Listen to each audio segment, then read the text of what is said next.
আসসালামু আলাইকুম দর্শকগণ, দৈনন্দিন রান্নাবান্নায় সবাইকে স্বাগতম। আশা রাখছি যে যেখান হতে ভিডিওটি দেখছেন ভালো আছেন, সুস্থ আছেন। তালের সিজন প্রায় শেষের পথে, আর এই স্বল্প সময়ে যদি হরেক রকমের পিঠা খাওয়া না হয় তাহলে কেমন হয়। তাই আবারও তালের আরেকটি পিঠা নিয়ে হাজির, তবে আজকে করেই দেখেছি তালের কেক পিঠা। অতি অল্প সময়ে এই পিঠাটি তৈরি করার জন্য একটি পাত্রে আমি এখানে সমপরিমাণ পানি আর একদম ঘন তালের নির্যাস নিয়ে নিচ্ছি। আরও 1 কাপ দিয়ে দিচ্ছি, তার মানে 1 কাপ পানি আর 2 কাপ ঘন নির্যাস। তবে যদি তাল লওয়ার সময় একটু পানির পরিমাণটা বেশি দেওয়া হয়, সেক্ষেত্রে একটু পাতলা হয়, সেক্ষেত্রে পানি না দিয়ে 3 কাপ পরিমাণ তালের রসটা দিলেই হবে। আর এখানে চিনিটা একটু বেশি লাগবে, সেই পরিমাণ কাপেই আমি 2 কাপ পরিমাণ চিনি দিয়ে দিচ্ছি। কোরানো নারকেল দিচ্ছি সেই একই কাপে 1 কাপ পরিমাণ। আর একদম টেলে রাখা মুচমুচে বাদাম দিচ্ছি 1.5 মুঠো, একটু বাড়িয়ে কমিয়ে নেওয়া যাবে। আর নারকেলটা একদম কুচি করে কেটে নিয়েছি, এটা কিন্তু কোরানো না, এরকম নিয়েছি 1.5 কাপ পরিমাণ। মোট কথা একটি মাঝারি সাইজের শুকনো নারকেলকে 1 ভাগ এভাবে করেছি, আরেক ভাগ কুড়িয়ে নিয়েছি। এখন 4 ভাগের 1 চা চামচ পরিমাণ লবণ দিয়ে দিচ্ছি, লবণটা পরিমাণ মতো দিবেন। এখন এগুলোকে ভালোভাবে গালিয়ে নিচ্ছি। এখন সেই কাপটা দিয়েই 1 কাপ পরিমাণ শুকনো চালের গুঁড়া দিচ্ছি। চালের গুঁড়াটা একটু একটু করে দিয়ে ভালোভাবে নেড়েচেড়ে মিশিয়ে নিচ্ছি। এই পিঠাটা শুকনো চালের গুঁড়া দিয়ে করলেই কিন্তু ভালো হয়। যদি শুকনো চালের গুঁড়া না থাকে, ভেজা চালের গুঁড়া নেওয়া হয়, সেক্ষেত্রে পানির পরিমাণটা একটু কমিয়ে দিলেই হবে। চালের গুঁড়া আরও 1 কাপ লাগছে। একবারে চালের গুঁড়াটা না দিয়ে বারবার দিলে এই যে খামিরটা, এই খামিরটা কিন্তু খুব সুন্দর হয়, দলা পাকিয়ে যাবে না, ভালোভাবে একদম মিশ্রিত হবে। তো খুব ভালো করে আমরা এটা একদম মিশ্রিত করে নিচ্ছি। ফাইনালি এরকম একটা থকথকে লুক এসেছে, বলার চেয়ে কিন্তু দেখে আপনারা ভালোভাবে বুঝতে পারছেন। এটাকে রেস্টে রাখার দরকার নেই। এখন একটি তলা ভারী ফ্রাই প্যানের মধ্যে সামান্য একটু 1/2 টেবিল চামচ পরিমাণ বা 2 চা চামচ পরিমাণ সয়াবিন তেল দিয়ে দিচ্ছি, অথবা একটু ঘি দিলেও হবে। ঘি না থাকলে সয়াবিন তেল দিলেই হবে। এটা কিন্তু ফ্লেভার আনবে, পাশাপাশি নিচে লেগে যাবে না, দুটোরই কাজ করবে। এবার একটা পরিষ্কার বড় কলা পাতাকে এভাবে একটু 1 থেকে 1.5 বিঘত বর্গাকারে কেটে নিয়েছি। পাতাগুলোকে ভালোভাবে ধুয়ে এভাবে একটার পর একটা দিয়ে 4-5টা দিয়ে কড়াইটা যাতে ঢেকে যায়, চারপাশ থেকে খালি না থাকে, এভাবে দিয়ে দিয়েছি।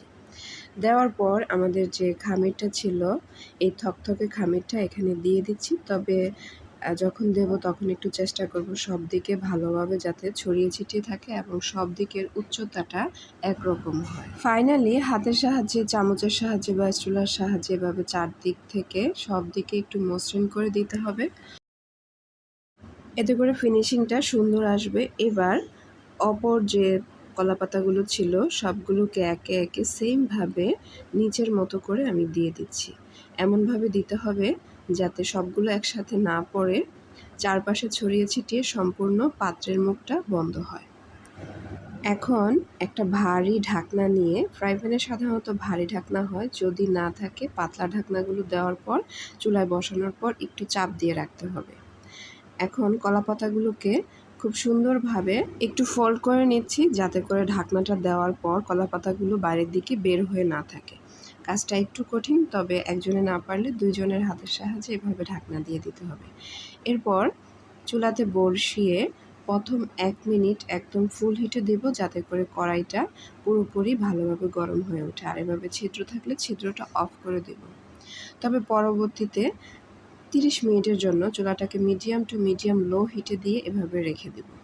30 মিনিট পর ফিরে আসলাম। 30 মিনিট পর এভাবে একটা চ্যাপ্টা থাল উপরে দিয়ে কেকটাকে এভাবে উল্টে দিব।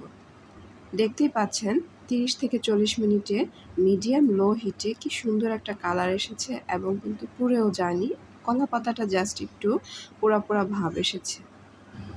এভাবে থালের সাহায্যে উল্টে দিয়ে আবার আমি চুলাতে এভাবে বসিয়ে দিলাম, এবং একদম মিডিয়াম লো হিটে আমি এখানে ঢেকে দিচ্ছি প্রায় আরও 20 মিনিটের মতো।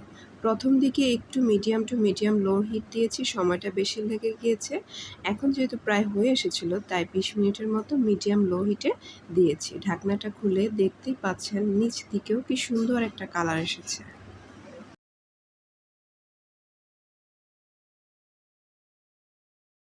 সময়ের চেয়ে যখন চুলার আশপাশে ঘুরবেন তখন খুব সুন্দর একটা ফ্লেভার আসবে, প্রত্যেকটা পিঠ যখন হয়ে আসবে তখনই। এই সুন্দর কালারটা এবং সুন্দর গন্ধটা দিয়ে আপনি কিন্তু এক্সপিরিয়েন্সড হয়ে যাবেন। এবার একটু গরম ভাবটা কমে আসলে, একদম ঠান্ডা হওয়া লাগবে না, মোটামুটি গরম থাকতেই পাতাগুলো আলতো আলতো করে একটা একটা করে উঠিয়ে ফেলছি। কি সুন্দর একটা কালার এসেছে, লাল কমলার একটা শেড। দুই পিঠ থেকে এভাবে কলা পাতাগুলো উঠিয়ে নিচ্ছি, আর একদম এই কুসুম গরম গরম থাকতেই একটা ধারালো ছুরির সাহায্যে আমি এগুলোকে কিউব করে কেটে নিচ্ছি। আমি প্রায় 1.5 ইঞ্চি সাইজের বর্গাকারে এগুলোকে কেটে নিয়েছি।